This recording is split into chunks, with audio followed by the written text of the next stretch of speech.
The ground crunches beneath leather boots as dawn breaks over London on November 5th, 1605. The cold autumn air carries the metallic scent of the Thames and the ever-present stench of the city's crowded streets. In the dim light, Sir Thomas Knivet and his fellow searchers descend stone steps into the dank undercroft beneath the House of Lords, their lanterns casting dancing shadows on ancient walls. They are about to uncover what would become one of the most infamous plots in English history.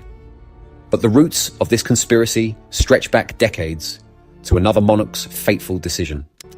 The year is 1534, and King Henry VIII stands before his advisors in the grand halls of Westminster, his face flushed with determination.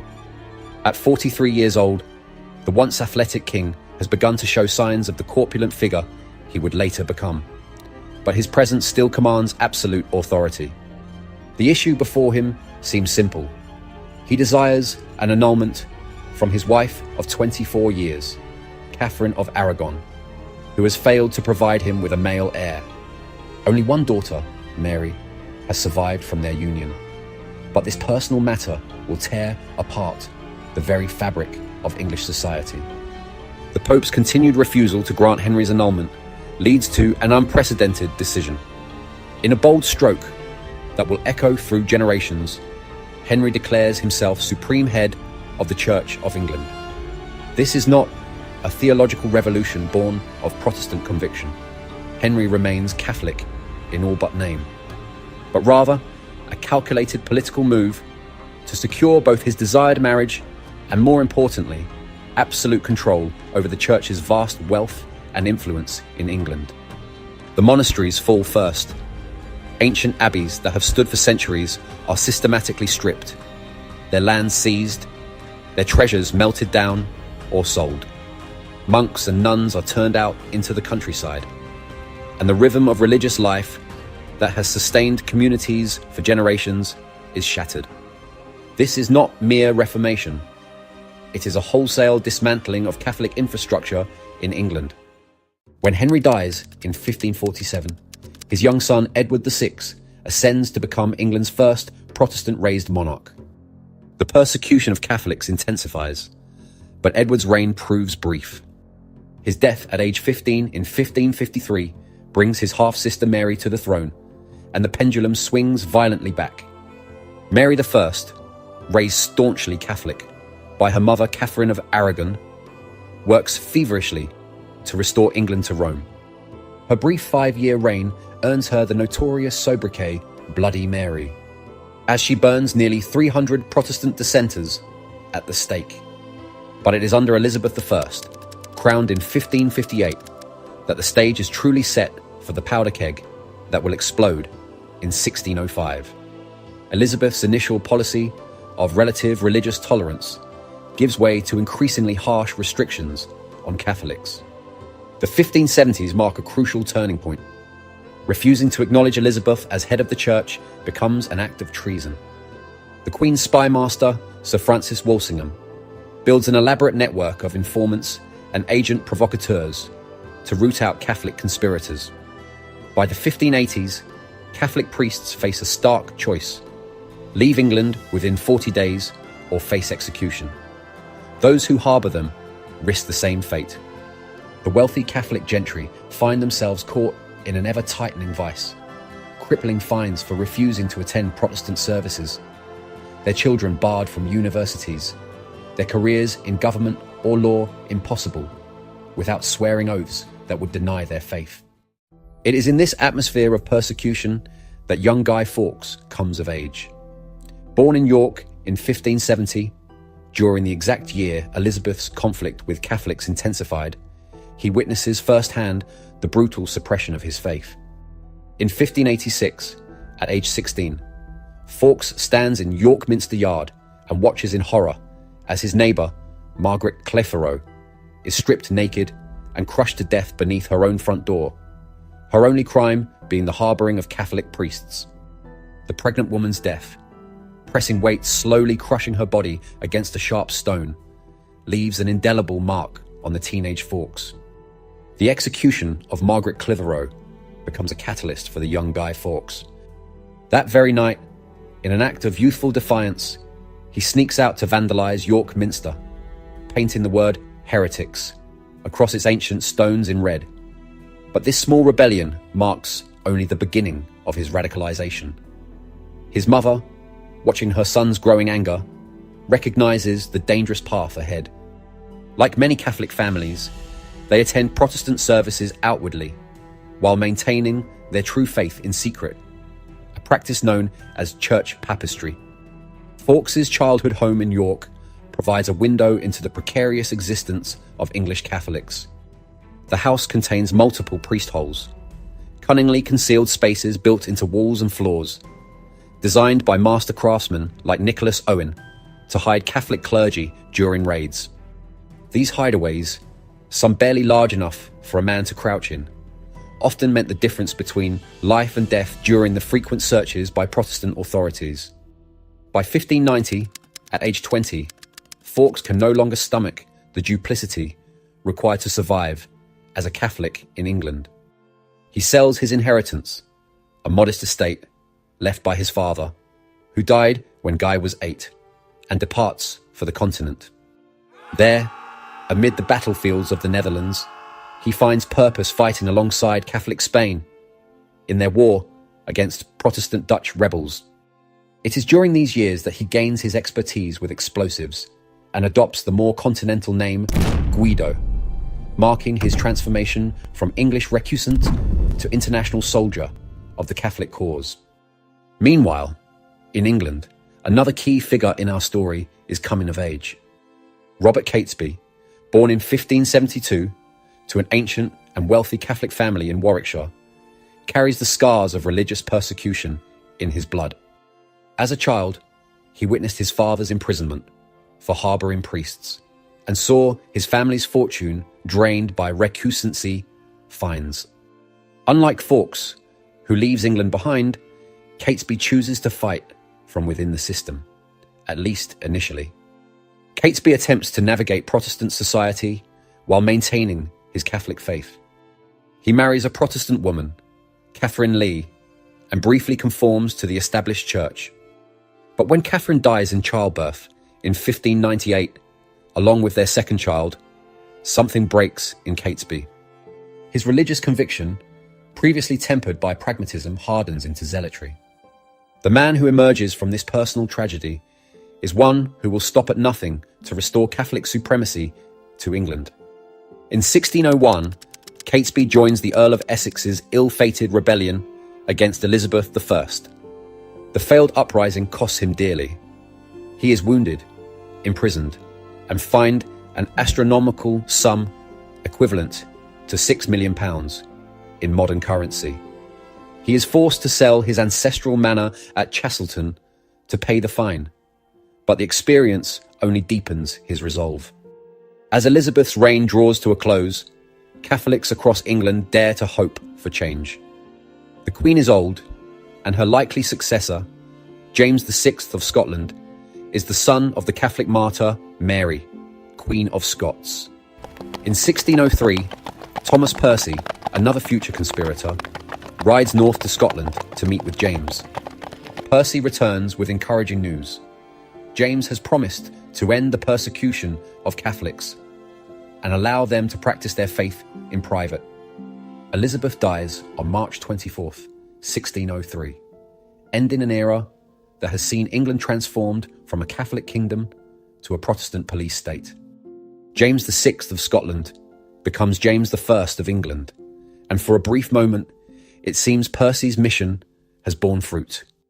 The new king initially suspends recusancy, fines, and declares peace with Catholic Spain. But James's tolerance proves short-lived.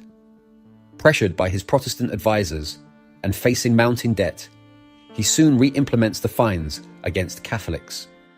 His speech to Parliament in 1604 shatters any remaining illusions. The Catholics are on their own, and for men like Catesby, Percy, and the battle-hardened Fawkes, now return from the continent, the time for passive resistance is over. In a private room at the Duck and Drake pub in London's Strand, on May 20th, 1604. These men gather with Thomas Winter and John Wright. The room is thick with tension as Catesby outlines his audacious plan. They will strike at the very heart of Protestant power, the Houses of Parliament itself, during the state opening ceremony, when king, princes and peers will all be present.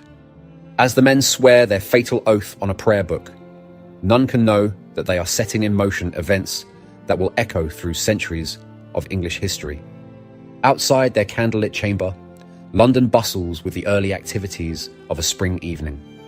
The great medieval sprawl of Westminster Palace looms over the Thames. Its cellars and undercrofts a warren of rented spaces and storage rooms. Within months, these ancient vaults will become the stage for one of history's most infamous conspiracies. Through the summer of 1604, the conspirators move cautiously. The delay of Parliament's opening due to plague proves a mixed blessing. More time to prepare, but also more opportunities for discovery. In these dangerous months, Robert Catesby emerges as the plot's driving force, his charismatic personality drawing others into their circle. Thomas Percy's position in the King's Guard provides crucial access. His promotion to the Mounted Guard gives him legitimate reason to scout Westminster Palace, a sprawling medieval complex far different from today's orderly Victorian Gothic edifice. The palace is a maze of chambers, corridors and undercrofts, many available for rent to merchants and nobles requiring storage space. Guy Fawkes, now going by John Johnson, takes lodgings near the palace. His experience in the Spanish army has taught him not just about explosives, but the art of patience. He spends weeks observing the guards' routines, the ebb and flow of daily life around Parliament. Each night, he makes detailed sketches of entry points, escape routes, and the layout of the riverside approach. The acquisition of gunpowder poses a unique challenge. Though the end of the Spanish War has left London awash in surplus powder, purchasing too much at once would raise suspicions. The conspirators devise a careful plan to buy small quantities from different sources. They establish a safe house across the river in Lambeth, where Catesby maintains a residence. Here, they can gradually accumulate their deadly cargo. In March 1605, fortune seems to favour the plotters. A vault directly beneath the House of Lords becomes available for rent. Percy, using his court connections, secures the lease for £4 per year. The space is perfect, stone-walled, accessible from the river, and directly under where the king will sit during the state opening. Fawkes, posing as Percy's servant, takes charge of the cellar. The task of moving 36 barrels of gunpowder across the Thames begins. Each barrel contains approximately 36 pounds of powder, enough to devastate the palace above. Under cover of darkness, the conspirators ferry their cargo across the river in small boats, constantly alert for the patrol of river wardens. The powder is hidden beneath piles of firewood and coal, common enough supplies to avoid suspicion. But the plot's complexity demands more participants. Catesby begins carefully expanding their circle, drawing primarily from a tight-knit network of Catholic gentry families. By autumn 1605, their number has grown beyond the original 5. Thomas Winter's brother Robert joins, along with John Wright's brother Christopher. Francis Tresham, Catesby's wealthy cousin, is brought in despite some misgivings about his reliability. Ambrose Rookwood, known for his excellent horses, will be crucial for their escape. Each new member swears the same solemn oath on a prayer book, then takes communion from an unwitting priest. The wider conspiracy takes shape. After the explosion, they plan to kidnap King James's 9-year-old daughter, Princess Elizabeth, from her household at Combe Abbey, near Coventry. She will be installed as a puppet queen, allowing them to restore Catholic rule while maintaining a veneer of royal legitimacy. Catesby believes this will spark a general Catholic uprising across England, yet doubt gnaws at some conspirators. Catesby, wrestling with his conscience, approaches the Jesuit superior Father Henry Garnet with a theological question. Is it ever justified to take innocent life in pursuit of a greater cause? Garnet, not realizing the question's immediate relevance, replies that sometimes losses are inevitable. It's an answer that will haunt him. By October 1605, the stage is set. Guy Fawkes maintains his vigil in the cellar, perfecting his plans for the slow match fuse that will give him time to escape after lighting it. The other plotters prepare horses and weapons for their dash to the Midlands. Then, on October 26th, an event occurs that will unravel everything they've planned. Lord Monteagle, a Catholic nobleman with family connections to several plotters, is dining at his rarely used house in Hoxton when a servant brings him an anonymous letter. The message is cryptic, but chilling. I would advise you, as you tender your life, to devise some excuse to shift your attendance at this Parliament. They shall receive a terrible blow. Monteagle immediately takes the letter to Robert Cecil, Earl of Salisbury and the King's spymaster. Cecil's response is puzzling. He does nothing, at least not openly. Whether through extraordinary cunning or prior knowledge, as some historians suggest, he waits for King James's return from hunting. As November 1605 dawns, tension grips the conspirators. News of the Monteagle Letter has reached them through their network of sympathisers, yet Catesby makes a fateful decision to proceed. After confronting Francis Tresham, who they suspect of writing the warning to his brother-in-law Monteagle, Catesby accepts his passionate denials. Thomas Percy's inquiries at court suggest the letter has not been taken seriously, a miscalculation that will prove devastating. In London, King James studies the mysterious warning with keen interest. Despite his reputation for intellectual vanity, James proves shrewder than his courtiers expect. A terrible blow, he muses, connecting the words to his father's violent death. Lord Darnley, James's father, had been murdered in an explosion in Scotland in 1567. For James, the letter's meaning is clear: gunpowder. On November 4th, 1605, most of the conspirators have already left London, positioning themselves for the second phase of their plan. Only Guy Fawkes remains in the cellar, maintaining his cover as John Johnson. He has a watch to time the fuse, a collection of slow matches, and a clear escape route planned to the river. The specially made swords with the Passion of Christ engraved on their blades wait ready for the uprising to come. That evening, Thomas Knivet, a Justice of the Peace, leads the first search of the parliamentary Undercroft.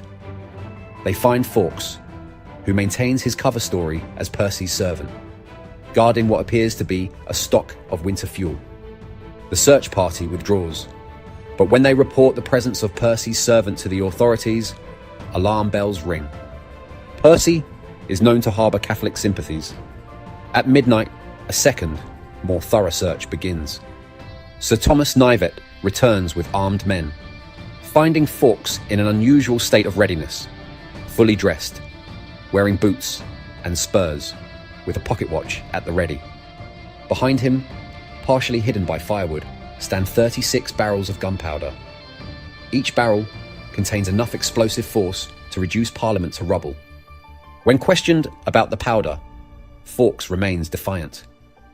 "I wish to blow you Scotch beggars back to your native mountains," he declares, showing particular contempt for the Scottish king who had betrayed Catholic hopes. He is immediately arrested and taken to the Tower of London. Word spreads quickly through London streets. The first bonfires of celebration are lit before dawn, a tradition that will continue for centuries. Meanwhile, in the Midlands, the other conspirators begin to realise something has gone wrong. Ambrose Rookwood, positioned as a messenger, rides hard through the night to warn the others, covering 30 miles in 2 hours on a single horse. Catesby refuses to accept defeat. Gathering what followers he can, no more than 30 men, he leads a desperate ride through the countryside, trying to rally support. They raid Warwick Castle for supplies and send warnings to their Catholic allies. But the expected uprising fails to materialize. Instead, they find doors barred against them and former friends turning their backs. Meanwhile, in the Tower of London, Guy Fawkes faces interrogation. Known for its brutal methods, the Tower houses implements of torture designed to break the strongest will. Initially, Fawkes shows remarkable resistance. Before torture, his signature on early documents is firm and clear. King James, fascinated by the plot, personally approves the use of torture, ordering that the gentler tortures are to be first used, and so, by degrees proceeding to the worst. Fawkes endures the manacles, suspended by his wrists, with his toes barely touching the ground. But even his soldier's fortitude cannot withstand the rack. After several days, his body broken, he reveals the names of his fellow conspirators. His final signature, barely legible, shows the physical toll of his ordeal. By November 7th, the fugitives have taken refuge at Holbeach House in Staffordshire. Exhausted, wet, and increasingly desperate, they attempt to dry their dampened gunpowder by the fire. A fatal mistake.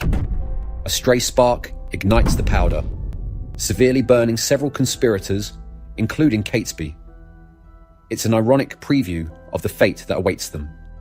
The morning of November 8th, 1605 dawns cold and misty, as the Sheriff of Worcester's men, nearly 200 strong, surround Holbeach House. Inside, the remaining conspirators face their final moments. Robert Catesby, their charismatic leader, stands in the Great Hall beside Thomas Percy, both men still nursing burns from the gunpowder accident. Around them, their depleted band prepares for battle, knowing they face impossible odds.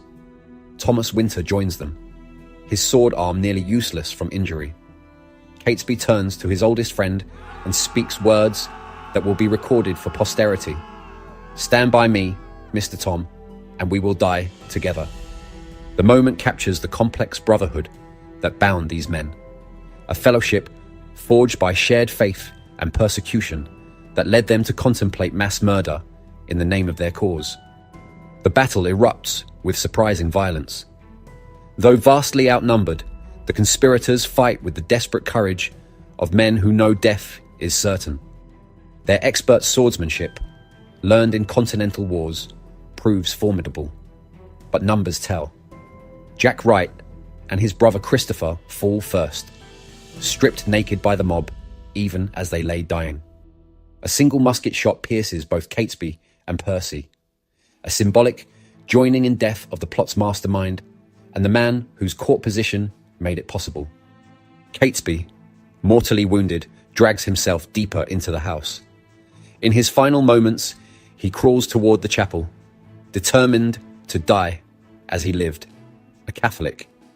He clutches a portrait of the Virgin Mary to his chest as his life ebbs away.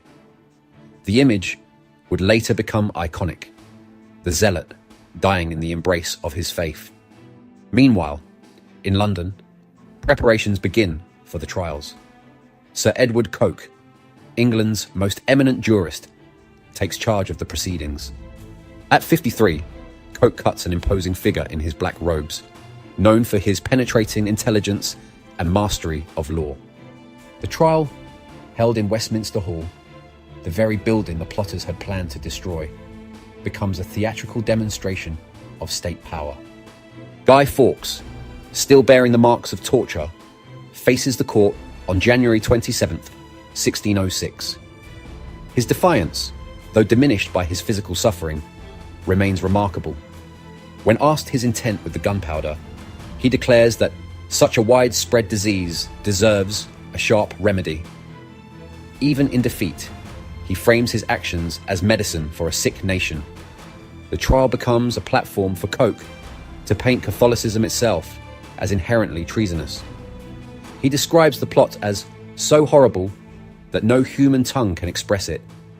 The 8 surviving conspirators have no defense counsel, standard practice in treason trials of the period. Each man must speak for himself before the power of the state. The verdicts are a foregone conclusion. All are found guilty of high treason. The sentence, read in chilling detail, prescribes death by hanging, drawing, and quartering, the most brutal punishment in English law. They will be dragged on hurdles through London streets, hanged until nearly dead, then cut down while still living. Their privy parts will be cut off and burned before their eyes, their bowels and hearts torn out, their heads severed, and their bodies quartered for display. On January 31st, 1606, Guy Fawkes mounts the scaffold in Old Palace Yard, directly opposite Parliament. Though barely able to walk from torture, he summons one final act of defiance. As the noose is placed around his neck, he leaps from the ladder with enough force to break his neck, cheating his executioners of the pleasure of the full barbaric ritual. Though his dead body is still quartered, his defiant end becomes part of his legend. The aftermath extends beyond the conspirators. Father Henry Garnet, the Jesuit superior who heard of the plot in confession, is captured after 2 months hiding in a priest hole at Hindlip Hall. Despite his insistence that he tried to prevent the plot, he is executed for failing to reveal it. The Catholic cause in England suffers a devastating setback that will last generations. King James, conscious of the broader implications, takes a measured approach. While allowing the plotters to be brutally executed, he publicly states that most Catholics remain loyal subjects. He explicitly denies foreign involvement, aware that blaming Spain or France could destabilize his carefully cultivated peace. The king orders annual celebrations of the plot's discovery, creating a tradition that endures to this day. The repercussions of the Gunpowder Plot reverberated through English society far beyond its immediate aftermath. Within days of the plot's discovery, Parliament passed the Thanksgiving Act, requiring annual services of Thanksgiving on November 5th. Even during the Puritan Commonwealth period, when most religious festivals were banned, the 5th of November celebrations continued, though reframed as a demonstration of Protestant triumph over Catholic treachery. A lantern, purportedly carried by Guy Fawkes during his arrest, became a treasured artifact. Now housed in the Ashmolean Museum at Oxford, this simple wooden and horn construction serves as a tangible link to that fateful night. The lantern's authenticity, like so much surrounding the plot, remains debated by historians, but its symbolic power is undeniable. The political consequences were far-reaching. New laws strengthened the persecution of Catholics, requiring them to take an oath of allegiance, specifically denouncing papal authority over monarchs. The financial burden of recusancy fines increased, driving many Catholic families into poverty or reluctant conformity. The practice of installing priest holes in Catholic homes continued, but with even greater secrecy and sophistication. The mystery of the Monteagle Letter has never been definitively solved. Francis Tresham, who died in the Tower before his execution, possibly of poisoning, maintained his innocence to the end. Some historians suggest Robert Cecil himself may have orchestrated the letter's delivery, having learned of the plot through his extensive spy network. Others point to Martha Percy, Thomas Percy's abandoned wife, seeking revenge on her husband and his co-conspirators. The role of women in the plot's broader context is often overlooked. Anne Vaux, arrested in 1606, was known for harbouring Catholic priests. Many noblewomen maintained secret Catholic chapels in their homes and facilitated underground networks of priests and recusants. Their stories, though less dramatic than the Gunpowder plotters, were crucial to the survival of English Catholicism. In the centuries that followed, the significance of November 5th evolved. The burning of effigies, guys, became a tradition, initially representing Guy Fawkes, but later expanding to include contemporary political figures. The very word Guy entered common usage, first as a term for a shabbily dressed person, like the effigies, then gradually becoming the casual term for any man that we know today. Guy Fawkes' image underwent a remarkable transformation in popular culture.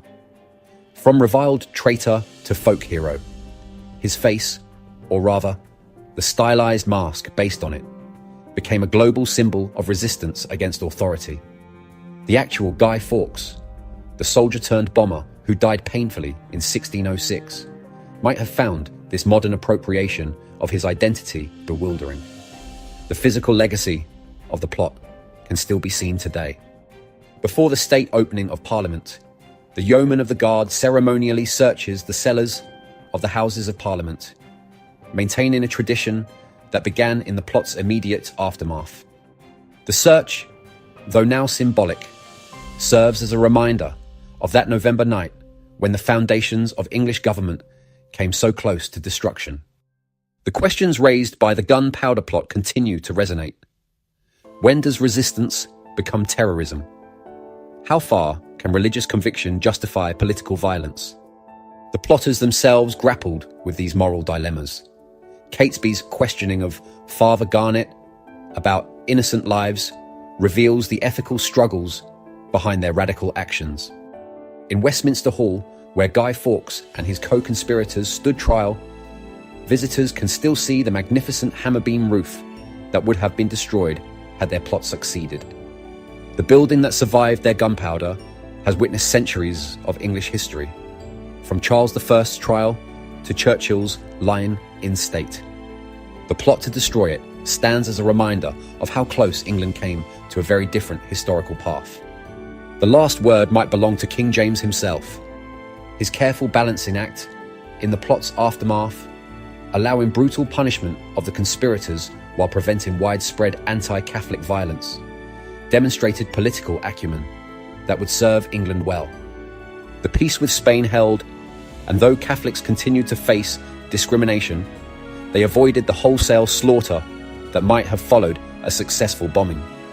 The Gunpowder Plot marked a turning point in English history, not for what it achieved, but for what it failed to achieve. Its legacy lives on in bonfires and fireworks, in ceremonial searches and cultural symbols, in the very language we use. But perhaps its most important legacy is as a cautionary tale about the terrible places religious persecution and political extremism can lead. The long-term effects of the Gunpowder Plot on English intelligence operations cannot be overstated. Robert Cecil's methods established foundational principles that would influence British intelligence gathering for centuries. His system of coordinated surveillance, use of coded messages, and network of civilian informants created a template that later evolved into MI5 and MI6. The practice of preventive intelligence, identifying threats before they materialize, became a cornerstone of British security services. The plotters' use of pseudonyms, safe houses, and compartmentalized information prompted the development of more sophisticated counter-espionage techniques. The government's successful penetration of the conspiracy through the Monteagle Letter, whether by design or fortune, demonstrated the value of human intelligence sources. Even today, Britain's Domestic Security Service, MI5, maintains its headquarters in Thames House, less than a mile from where Guy Fawkes once guarded his powder kegs. In the centuries following the plot, Guy Fawkes underwent a remarkable transformation in popular culture. Victorian penny dreadfuls reimagined him as everything from a misunderstood hero to a demonic villain. The poet William Harrison Ainsworth's 1841 novel Guy Fawkes, or The Gunpowder Treason, portrayed him sympathetically as a romantic anti-hero, helping shift public perception. Thomas Carlyle described him as the only man who ever entered Parliament with honest intentions. This cultural rehabilitation reached its apex with Alan Moore and David Lloyd's graphic novel V for Vendetta, later adapted into the 2006 film starring Hugo Weaving and Natalie Portman. The story's protagonist, V, adopts a stylized Guy Fawkes mask as his symbol of resistance against the fascist British government. Moore's reimagining of Fawkes as a symbol of anti-authoritarian resistance resonated globally. The Guy Fawkes mask became an icon of protest movements worldwide. From anonymous hacktivists to Occupy Wall Street demonstrators. An ironic fate for a man who fought to restore authoritarian Catholic rule. The physical legacy of the plot endures in modern London. Within Westminster Palace, a small brass plaque marks the spot above where the gunpowder was discovered. The yeoman of the Guard's ceremonial search before the state opening of Parliament continues annually, though now the cellars are equipped with state-of-the-art security systems rather than simple padlocks. From a technical perspective, 36 barrels would have held close to 2,500 kilos of gunpowder, which was far more than necessary for the plotters' intended purpose. Explosive experts estimate that even half that amount, around 1,500 kilos, would have been sufficient to completely destroy the House of Lords and potentially bring down the entire Palace of Westminster. In the end, while the Gunpowder Plot conspirators may have lacked knowledge of sophisticated bomb-making techniques, the sheer amount of gunpowder they were able to amass and secretly store in direct proximity to their target represented an unprecedented threat. The crude yet terrifyingly effective potential of those 36 barrels, had they been successfully ignited, would have obliterated the very heart of the English government and changed the course of history in one catastrophic blast. Remember the 5th of November. Gunpowder, treason, and plot. I see no reason why gunpowder treason should ever be forgot.